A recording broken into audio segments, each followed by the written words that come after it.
Gamit ang kanyang boundless technique, unti-unti na niyang nababawi ang lakas ng kanyang katawan. Tingnan natin kung kaya ko nang lumipad. Hirit ng ating bida habang mabilis na sumusugod at tumatalon sa gitna ng masukal na kawayanan. Bumabalik na ang kanyang dalawang martial prowesses. Ang boundless technique para sa restoration at ang heavenly net 6 power technique para sa kanyang hypersenses.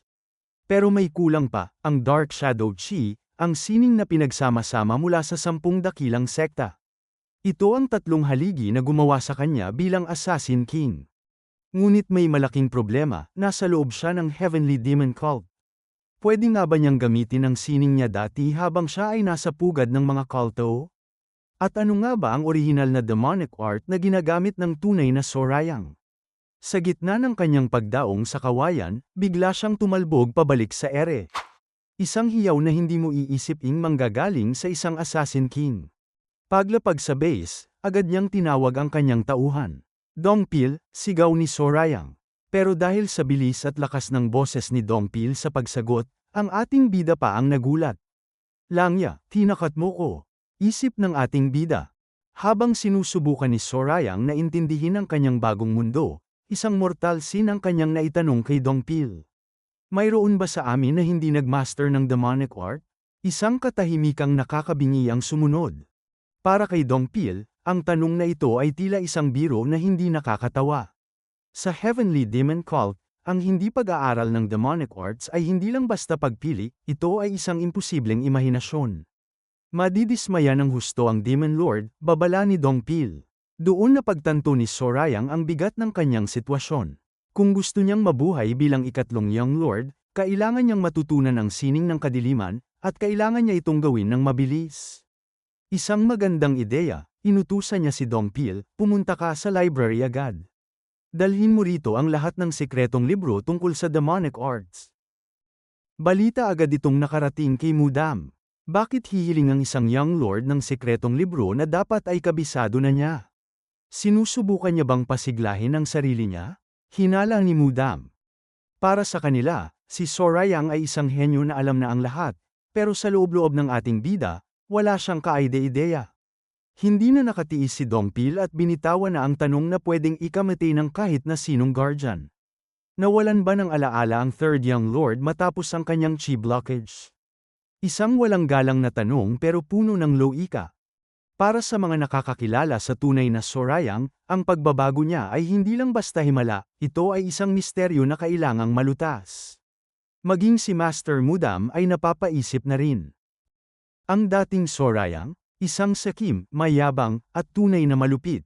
Isang taong walang pakialam sa mga nasa ibaba niya. Pero matapos ang trahedya ng chi blockage, tila naging ibang tao ang ating bida. Maging si Anghua ay nakapansin na rin ang agresibong ugali ni Sorayang noon ay biglang napalitan ng pagkalito at kakaibang pasensya na hindi mo inaasahan mula sa isang demonyo. Nakalabas siya ng buhay sa Demonic Judgment Pavilion, isip ni Mudam. Ang lugar ng pagsubok ng Demon Lord ay hindi biro, ito ay lugar kung saan ang mahihina ay kinakain ng buhay. Habang pilit na iniintindi ni Dongpil ang pagbabago ni Sorayang, pinigilan siya ni Master Mudam. Huwag ka nang magtanong pa, utos ng Master. Sa mundong ito ng Heavenly Demon Cult, ang pagprotekta sa isa sa 7 kandidato para sa trono ay parang paglalakad sa talim ng espada. Kung nagbibiro lang ba ang Young Lord o tunay na nawala ng alaala, isa lang ang sigurado, ang buhay ni Sorayang ay nasa panganib sa bawat segundo na lumilipas. At narito na ang mga hinihintay na susi ng library. 3 araw lang ang palugit para pag-aralan ang mga ito, at kailangang haluan ni Dongpil ng mga Forbidden Scrolls and ordinaryong libro sa utos ni Mudam. Pero bago umalis si Dongpil, isang seryosong tanong ang binitawan ni Mudam, na ipaliwanag mo na ba sa kanya ang tungkol sa Solitary Bamboo Grove? Alam mo kung gaano kadelikado ang Bamboo Grove, di ba? Paalala ni Mudam. Dito na pumasok ang tunay na katanungan, bakit ipinadala ng Demon Lord ang kanyang ikatlong anak sa lugar na iyon? Ano ang nakita ng pinuno ng cult sa dating malupit na si Sorayang para isabak siya sa ganito katinding pagsubok? Ang Solitary Bamboo Grove, ang demonic forest na nananahan na sa 100,000 mountains bago pa man dumating ang Heavenly Demon Divine Cult. Sa loob ng 1,000 taon, ito ang naging libingan ng hindi mabilang na demonic humans. Ngunit sa ilalim ng pamumuno ng unang Heavenly Demon, ang gubat na ito ang naging kalasag para maging isa sa great sects ang kanilang grupo sa isang iglap lang. Isang lugar na nagbibigay ng divine gift sa mga pinagpala, pero humihila sa kamatayan sa mga walang swerte. Para kay Master Mudam, ito ang ikalawang matinding pagsubok ng Demon Lord para kay Sorayang. Matapos pumasa sa Demonic Judgment Pavilion, ang Bamboo Grove naman ang hahatol sa kanya. Pero habang ang lahat ay nanginginig sa takot sa gubat, si Sorayang ay may ibang problemang kinakaharap, ang tumpok na mga libro ni Dongpil. Bakit ang dami nito? 17 sekretong libro. Reklamo ng ating bida. Nako, kailangan ko na ba talagang ma-master ang demonic arts ngayon? Tanong ni Sorayang sa sarili. Alam niyang kung titingnan niya ang demonic arts bilang mababa kumpara sa heavenly arts na nakasanayan niya, hinding-hindi niya makikita ang tunay nitong kalakasan. Kailangan niyang buksan ang kanyang isipan ng walang bias. Ang pag-aaral na ito ay hindi lang para sa survival, ito ay para pagsamahin ang pinakamalakas na sining ng mga matuwid na sekta at ang madilim na kapangyarihan ng cult. Sa 17 sekretong libro na dinala ni Dongpil, 3 ang namumukod tangi. Ang 10 Great Demonic Arts, ang pinakamataas na antas ng sining sa loob ng Heavenly Demon Divine Cult. Sinasabing kahit isa lang ang mamaster mo rito, kaya mo nang tingnan ng pababa ang buong mundo. Dahil sa tindi ng kapangyarihan nito, 3 araw lang ang palugit para sa ating bida. 3 araw para sa sining na karaniwang inaabot ng dekada bago maunawaan. Dahil sa pagkalito ni Sorayang, hindi napigilan ni Dongpil ang mapatitig. Sa isip niya, lahat sa cult ay alam ang tungkol dito, kung pati ito ay nakalimutan niya. Bakit ganyan ka makatingin sakin? Tanong ng ating bida. Patawad po sa kawalan ko ng respeto. Hindi mo ba talaga maalala ang mga sekretong libro? Tugon ni Dongpil. Ngunit bago pa man lumalim ang pagdududa ng kanyang guardian, mabilis na kumilos ang utak ng ating bida.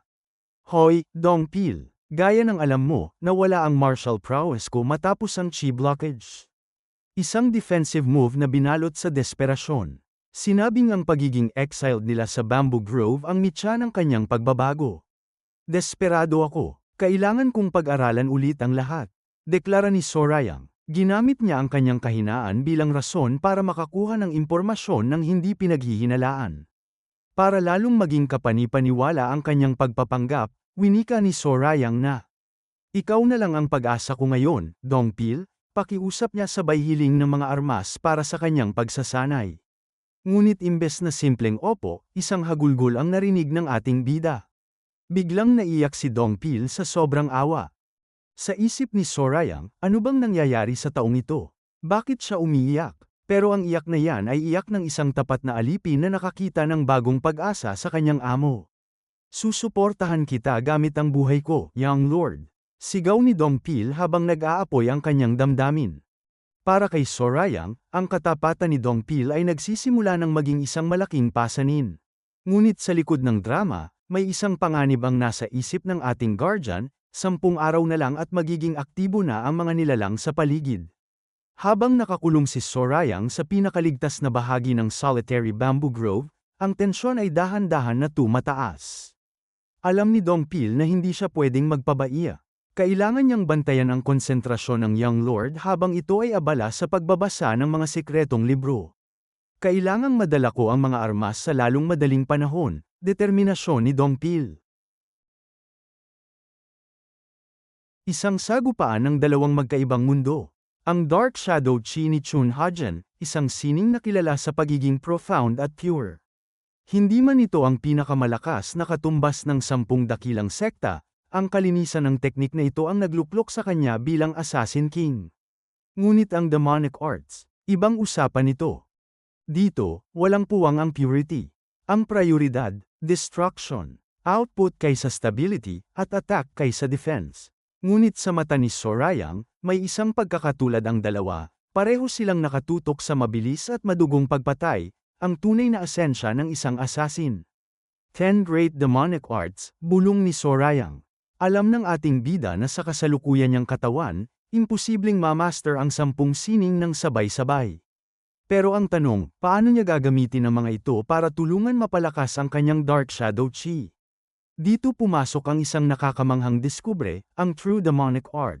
Hindi lang ito basta basic, ito ang parent technique ng Demon Cult. Pagdating sa adaptability ng demonic chi, ito ang pundasyon na nagbibigay daan para sa mas komplikadong sining. Sa tingin ko gagana ito. Wika ng ating bida. Isang mapanganib na ideya ang nabuo sa isip ni Sorayang. Imbes na piliting aralin ang lahat, gagamitin niya ang true demonic art bilang tulay. Isipin niyo, ang adaptability ng demonic chi na isasanib sa talas at bilis ng dark shadow chi. Ang resulta, isang hybrid martial art na hindi pa nakikita sa kahit anong scroll. Ang demonic dissolution at true demonic foundations ay magiging gasolina para sa muling pagkabuhay ng Assassin King sa loob ng katawan ng isang demon successor. Isang gabing puno ng pag-aalinlangan. Habang ginagamit ni Sorayang ang boundless technique para pakalmahin ang kanyang isipan, naramdaman ng kanyang hyper senses ang isang presensya. Bumalik na ba si Dongpil? Tanong niya sa sarili. Alam ng ating bida na kahit mukhang bilib na bilib sa kanya ang kanyang guardian, hindi pa rin ito tuluyang nagpapakampante. Handa na ang pagkain, hiyaw ni Dongpil. Ngunit matapos ang kanyang meditation, isang malakas na pagsabog ang yumanig sa buong silid. Isang nilalang ang literal na bumasag sa bakod, para lang sugurin ang ating bida. Ano ba to? Hiyaw ni Sorayang habang mabilis na umiiwas. Sa harap niya ay isang halimaw na tila nagmula sa pinakamalalim na impyerno, isang dambuhalang manok. Pero hindi ito ordinaryong panabong, mayroon itong 6 na binti, pakpak na kasing laki ng tao, at 3 ulo na sabay-sabay na tumititig sa kanya. Isa ba tong sari manok sa dating channel? Tanong ng ating bida, sino ang mag-aakala na sa gitna ng seryosong murm, isang higanting manok ang magbibigay ng trauma sa ating bida? Bakit ang bilis ng manok na to? Isang katanungan na tanging sa Bamboo Grove mo lang maririnig. Sa bawat pag-atake ng mutant na ito, muntik nang hindi makailag ang ating bida. At hindi lang pala ito basta mabilis, gumagamit din ito ng sound arts. Isang nakakangilabot na tilaok na kayang basagiin ang eardrums at guluhin ang internal energy ng kahit na sinong mandirigma. Habang si Sorayang ay abala sa pag-iwas sa mga sonic clocks ng halimaw, sa kabilang panig naman ay parating na si Dongpil bitbit ang sandamakmak na armas. Isang delikadong pagbabalik tanaw. Habang naglalakad pabalik sa kuta, hindi mapigilan ni Dongpil ang mangamba. Alam niyang isang bihasang swordsman ang Third Young Lord na si Sorayang, isang henyo na nakalikha ng sarili niyang estilo. Pero may isang takot na bumabalat sa puso ni Dongpil, paano kung bumalik ang alaala niya kapag humawak na siya ng espada? Ang dating Sorayang na nananakit dahil lang sa pangit na lasa ng pagkain. Isang malupit na ayaw nang makita pa ni Dongpil. Ngunit ang oras para sa pag-aalala ay tapos na. Napansin ni Dongpil ang matinding amoy ng dugo. Isang malakas na tilaok ang narinig sa kapaligiran. Ang dambuhalang manok ay hindi lang pala mabilis, kundi napakaingay pa. Ang ingay mo talaga, inis na hiyaw ng ating bida, sa gitna ng bakbakan, sinubukan ni Sorayang na patumbahin ang halimaw gamit ang kanyang mga kamao. Pero ang halimaw na manok ay mabilis na nakaiwas at hinawakan pa ang kanyang braso. Isang kontra-atake na hindi mo inaasahan mula sa isang manok. Walang hiya ka, sigaw ni Sorayang sabay pakawala ng isang solidong suntok sa isa sa mga ulo nito. Ngunit ang gitnang ulo ng halimaw ay hindi nagpaawat. Isang nakakangilabot na sigaw ang pinakawalan nito. Cock-a-doodle-doo. Isang sound art na tila babasag sa bungo ng ating bida. Anong klaseng manok ang gumagamit ng sound arts? Hiyaw ng isipan ni Sorayang habang pilit na pinapanatili ang kanyang balanse. Dito niya napagtanto na hindi ito basta mutant lang, ito ay isang mataas na antas ng halimaw na sadyang mahirap talunin ng walang sandata. Langya, kung may armas lang sana ako. Reklamo niya. Sa gitna ng desperasyon, isang ideya ang kumislap sa isipan ng ating bida. Hindi niya kailangang maghintay kay Dongpil. Sa mundong ito, ang kahit anong bagay ay pwedeng maging nakamamatay sa kamay ng isang eksperto. Matapos mabilis na makailag sa panibagong atake, mabilis na sumugod si Sorayang patungo sa bakod na kawayan. Sa isang iglap, isang matulis na bamboo spear na ang kanyang sandata. Akala mo ba gagana sa akin ang parehong atake? Hiyaw ni Sorayang sabay saksak sa likuran ng halimaw. Isang malakas na cock-a-doodle-doo ang umalingaw-ngaw, pero sa gulat ng ating bida, buhay pa rin ang halimaw na manok. Sa sobrang bilis ng kontra-atake ng halimaw, tumilapon si Sorayang patungo sa bakod. Masakit yun ha. Reklamo ni Sorayang habang pilit na bumabangon. Dito niya napagtanto ang limitasyon ng kanyang kasalukuyang lakas. Hinding-hindi tatalab ang simpleng pisikal na puwersa sa makapal at matigas na balahibo ng halimaw na ito. Pero si Sorayang ay hindi lang basta warrior, siya ang dating Assassin King. Isang nakakatakot na desisyon ang nabuo sa kanyang isipan. Hindi ko akalaing gagamitin ko ito sa isang hayop lang. Pero wala na akong pagpipilian. Deklara niya habang nagsisimulang mag-init ang kanyang chi. Ito na ang unang pagkakataon na gagamitin ni Sorayang ang kanyang demonic art sa isang hayop. Sige, sumugod ka, hamon ng ating bida. Isang malupit na galaw sa gitna ng labanan. Habang inaatake ng tatlong ulong manok, inilabas na ni Sorayang ang kanyang tunay na alas, ang Heavenly Net 6 Power Technique, second form, Hypervision. Sa pamamagitan ng paggamit ng kanyang chi, pinabilis niya ang kanyang proseso ng pag-iisip. Para sa kanya, tumigil ang mundo at bumagal ang bawat galaw ng halimaw. At doon, nakita niya ang tanging pagkakataon, ang kahinaan ng mutant. Ito na ang katapusan, hiyaw ng ating bida. Sa isang matinding saksak, bumaon ang kawayan sa mismong puso ng halimaw. Kasabay nito ang pagdating ng natatarantang si Dongpil. Young Lord, nasaan kayo? Ang ating bamboo garden. Hiyaw niya sa gitna ng mga naglipa ng kawayan. Pero laking gulat niya nang makita si Sorayang na chill lang na nakaupo.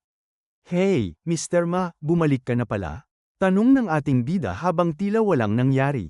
Hindi makapaniwala si Dongpil. Ang nilalang na nakahandusay ay isang Asher Lotus, isang mutant na kasing bangis ng isang leopardo.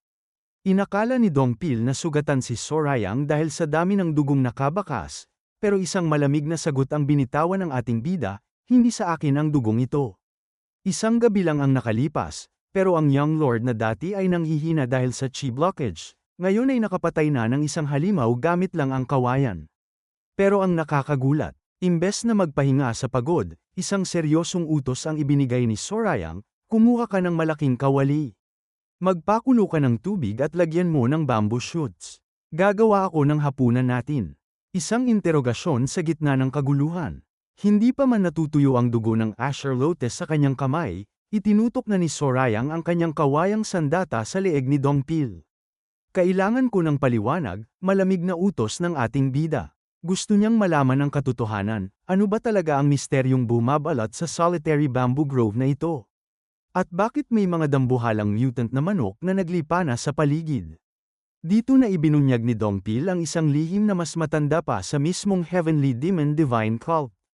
Ang solitary bamboo grove ay hindi lang basta gubat, ito ay isang natural demonic forest.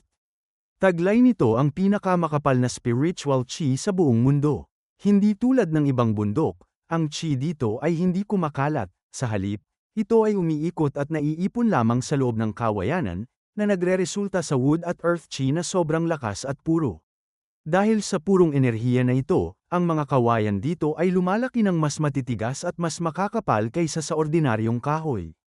At bagaman mabilis silang mamatay, mas mabilis naman ang pagtubo ng mga bagong usbong, isang siklo ng mabilis na paglaki na nagpapanatili sa gubat sa loob ng libu-libong taon. Pero ang nakakagulat, ang ilang kawayan dito ay nagtataglay ng kakaibang kapangyarihan. Nagiging gamot ba sila o ano? Tanong ng ating bida. Dahil sa siksik na spiritual chi, ang mga kawayan dito ay pwedeng gawing lason o elixir. Ngunit kailangan itong iproseso ng ilang beses para makayanan ng katawan ng tao ang pagkain ng elixir. Isipin nyo, higit sa kalahati ng mga demonic elixirs ng buong cult ay nagmumula lamang sa mga kawayang itinatanim dito. Ibig sabihin ba nito ay pwede tayong mag-mass produce ng elixirs? Tanong ni Sorayang na tila nakakita ng ginto. Pero ang sagot ni Dongpil, isang malaking hindi. Bakit? Dahil ang mga kawayang may tunay na halaga ay matatagpuan lamang sa pinakapusod ng kagubatan. At doon, hindi lang basta kawayan ang naghihintay, kundi mga dambuhalang spiritual animals at beasts. At dito na lumabas ang nakakapangilabot na katotohanan, ang tatlong ulong Asher Lotus na ginawang tinyulang manok ng ating bida. Sila ang pinakamahina sa lahat ng nilalang sa gubat na ito, paliwanag ni Dongpil. Ayon kay Dongpil, ang mga mid-level beasts sa loob ay kasing lakas na ng mga peak cultivation level masters. Isipin nyo, kahit ang First Guardian at iba pang high-level executives ng cult ay kailangan pang magsanib puwersa 2 beses sa isang taon para lang makaani ng Divine Bamboo. Maging ang mga pinakamalakas na opisyal ay nanganganib ang buhay kapag pumasok sa pinakamalalim na bahagi ng Bamboo Grove. Habang naghihintay na maluto ang hapunan, humingi ng paumanhin si Dongpil, ang bodyguard na inakalang ligtas ang City Bamboo Garden. Paumanhin, Young Lord. Hindi ko inakalang lalabas na ang Asher Lotus sa ganitong panahon, pag-amin niya ng may hiya.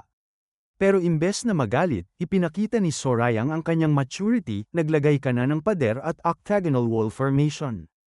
Ginawa mo na ang lahat, kaya huwag ka nang mag-alala. Pero ang tunay na nakakagulat para kay Dongpil, ang makitang masayang nagluluto ang kanyang amo. Isang dambuhalang kawali na puno ng mutant na manok at bamboo shoots. Naisipan niya talagang lutuin at kainin ang halimaw na to. Nakakain ba to? Gulat na tanong ni Dongpil sa kanyang isipan. Pero para kay Sorayang, hindi lang ito basta pagkain, ito ay isang elixir. Mahina ba ang tiyan mo sa mga ganitong pagkain? Pero subukan mo, nagpapalakas ito. Utos ng ating bida. Isang higop pa lang, tila sumabog ang enerhiya sa katawan ni Dongpil. Young Lord, pwede bang makahingi pa ng isang bowl? Habang kumakain, isang madilim na katotohanan ang pumasok sa isip ni Sorayang. Kung ang pinakamahinang halimaw ay ganito nakadelikado, gaano pa kaya ang mga naghihintay sa pusod ng kagubatan? Talagang pinadala ko ng Demon Lord sa ganitong klaseng lugar. Kailangan kong ma-master ang mga teknik sa lalong madaling panahon. Isip ng ating bida. Habang ninanamnam ang kanilang pagkain, pinuri ni Sorayang ang octagonal wall formation na itinayo ni Dongpil. Kahit hindi pantay ang sukat, napaka-functional nito, pansin ng ating bida. Isang komento na nagpabilis sa tibok ng puso ni Dongpil. Isipin nyo, ang formations ay isang pag-aaral na hiwalay sa martial arts, hindi ito nakukuha sa mabilisang pagbabasa lang. Pero si Sorayang, parang natural lang sa kanya ang makakita ng mga patterns na kahit mga eksperto ay nahihirapan. Nag-aral ka ba ng formations dati? Gulat na tanong ni Dongpil. Pero ang sagot ni Sorayang ay isang malaking hindi. Pero natanong niya rin ang kanyang sarili, nag-aral ba ako nito sa dati kong buhay? Habang lumilipas ang mga araw, lalong dumadami ang tanong ni Dongpil. Isipin nyo, natapos basahin ni Sorayang ang 10 demonic art sacred text sa loob lang ng 3 araw. Isang bilis na hindi makatao. At kahit hindi pa siya lubos na gumagaling mula sa kanyang chi blockage, nagawa niyang talunin ang Asher Lotus nang walang kahirap-hirap. Nakikita ni Dongpil ang dalawang mukha ni Sorayang, ang mapagbirong bata na tinutokso siya na may mahinang tiyan, at ang seryosong mandirigma na may orang hindi mo basta-basta malalapitan. Ang pinaka-nakakapagtaka, hindi man lang kinakitaan ng pagkadismaya si Sorayang kahit nawala ang kanyang dating lakas. Parang ang lahat ay bahagi lang ng isang mas malaking plano. Kinabukasan, isang seryosong desisyon ang binuo ni Sorayang, masterin ang demonic arts. Pero hindi siya basta-basta susunod sa agos. Alam ni Sorayang na hindi niya pwedeng bitawan ang Dark Shadow Chi, ang sining na pinakapamilyar sa kanya noong siya pa ang kinatatakutang Assassin King. Isang martial art na bago pa sa pandinig ng 10 great sects, pero may kulang pa sa pundasyon. Dito papasok ang true demonic arts, ang itinuturing na parent ng lahat ng sining sa Heavenly Demon Divine Cult. Isipin niyo ang isang mangkok ng malinis na tubig, isang patak lang ng tinta, at lalamunin na nito ang kabuuan. Ang demonic arts ay parang tinta. At para kay Sorayang, ito ang kailangang sangkap para makumpleto at palakasin ang Dark Shadow Chi na hawak niya. Isang tadhana na nagdala sa kanya sa kultong ito para sa iisang layunin, ang pagsasanib ng dalawang malalakas na teknik. Akala ni Dongpil ay nagpapahinga lang ang kanyang amo, pero di niya alam na sa loob ng katawan ni Sorayang, nagbabanggaan na ang dalawang higanteng puwersa. Ang pundasyon ng demonic arts at ang sikretong teknik ng 10 great sects.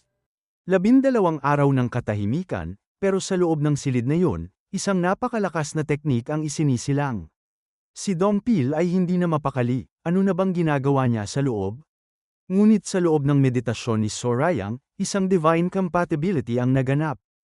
Ang pagsasama ng magkasalungat, ang mapanirang lakas ng Dark Shadow Chi at ang katatagan ng True Demonic Arts. Ang resulta, isang sining na mas mapanganib sa orihinal, pero mas matatag kaysa sa kahit anong demonic technique. Tapos na, sa isang iglap, naramdaman ni Sorayang ang dambuhalang demonic energy na dumadaloy sa kanyang katawan, isang lakas na hindi niya kailanman natikman noong siya pa ang Assassin King. Maging ang tapat na si Dongpil ay nayanig sa biglaang pagbugso ng enerhiya mula sa silid ng kanyang amo. At dito na opisyal na pinangalanan ni Sorayang ang kanyang obra maestra, ang Dark Shadow Demonic Art. Matapos ang pangyayari, sa gitna ng kawayanan, isang grupo ng mga mutant na unggoy na tinatawag na Xingxing ang biglang umatake. Bagaman mabilis na nahati ni Dongpil ang isa sa mga ito, ramdam na niya ang pagod. Kailangan na nating umatras, Young Lord. Wala na akong lakas sa aking mga binti. Pakiusap ni Dongpil. Pero si Sorayang, kalmado pa rin sa gitna ng panganib. Ayon sa narinig ko, ang mga Xingxing ay namumuhay sa kawan, hindi ba't parang kakaunti ang tatlong ito para tawaging kawan? Pansin ni Sorayang, at sa isang iglap, ang kawayanan ay nayanig sa isang nakakangilabot na ingay. Hindi lang 3, hindi lang 10, isang buong herd ng Xingxing ang kasalukuyan ng pumapalibot sa kanila. Habang natataranta si Dongpil na humihingi ng pag-atras, ang ating bida ay halos maubos na ang kanyang internal chi, pero wala siyang balak umatras. Kailangang maging perpekto ang bagong martial arts na ito para makalabas dito. Isip ng ating bida. Sa pamamagitan ng pagpukpok sa kanyang sariling limitasyon, isinisilang ang tunay na bagsik ng Dark Shadow Demonic Art. Pero habang nagkakagulo sa Solitary Grove, isang balita ang nakarating sa Demon Lord. Ano ang sabi mo? Ang Third Young Lord ay nanghuhuli ng kawan ng Asherlot Uses at Xingxing. Gulat na tanong ng Demon Lord. Isang imposibleng balita para sa isang taong itinuturing na talunan. Ayon sa Demon Lord, ang mga sining na tulad ng Blood Flame at Capture ang Heavens ay hindi bagay kay Sorayang, at ang Red Phoenix naman ay magiging lason sa kanyang katawan dahil sa kanyang chi blockage. Dito na lumabas ang nakakangilabot na revelasyon. Nagtapat si Mudam na binigyan niya si Sorayang ng libro na galing sa secret library nang walang pahintulot. Patawarin niyo ako, Demon Lord. Patayin niyo na ako, pagmamakaawa ni Mudam. Pero imbes na parusahan, isang seyosong muka ang ipinakita ng Demon Lord. Tumayo ka, may awtoridad kang pumasok doon. At rerespetuhin ko ang desisyon mo kung handa kang panagutan ang lahat. Maraming salamat sa panunood. Kung nag-enjoy kayo, click nyo naman ang like button at mag-subscribe para lagi kayong updated sa mga uploads namin.